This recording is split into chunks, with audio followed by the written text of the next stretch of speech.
It's time for a very favorite part of the show, Disgrace of the Week. As always, Ms. Calhoun, please start us off. We need to have the governor quit making news between noon and 8 o'clock on a Friday. So we sat here last week. We didn't know what was going to happen with the mask rule in Colorado. All of a sudden, all hell broke loose about 3 o'clock in the afternoon.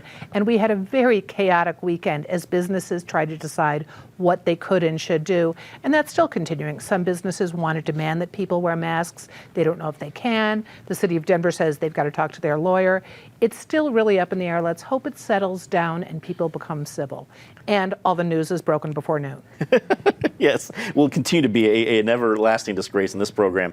Ed, we go to you for your Disgrace of the Week. Look, I get that it is hard to represent the QAnon shaman from the January 6th Capitol riot, but Attorney Albert Waters' statements that he and the others involved there were short bus people or retarded shows a vulgar lack of respect for people who are, quite frankly, much better people and more productive society than his client or him.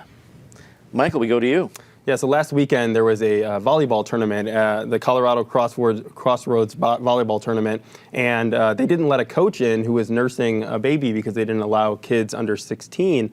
I just felt like, the coach shouldn't have had to pick between coaching her team and feeding her baby.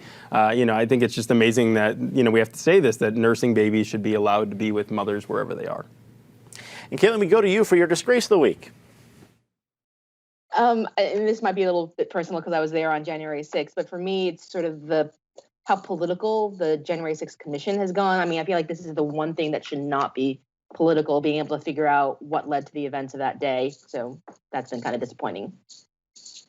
Here, and it's not as if we don't have video of that. It's like, gosh, did it happen? Well, I'm pretty sure we can point to the facts that it did happen. Time to say something nice, usually the toughest part of the show. Patty? One of the great things, maybe the only great thing about the pandemic, were the community efforts that grew out of it, like the Howling in Denver and Pong Island, which was this wacky, fun neighborhood thing that just got shut down by the city.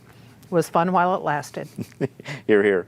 Ed. Denver businessman Rob Schwartz has produced a documentary about the life of Menachem Begin that's going to do its national premiere on June 7th. I've gotten a chance to see it. It's not only a fascinating movie, but I think it's a very important one for people to watch at a time to understand how someone who has a background that may not lead you to think they are a peacemaker can be a peacemaker when the world needs it most. Michael. So I'm a big sports fan, and the Nuggets start the playoffs tomorrow, which is good. With the Rockies being so bad this year, let's hope that the Nuggets go pretty far in the playoffs. If you can stay in Ball Arena, it's a great sports town. And Caitlin, we go to you for your Say Something Nice.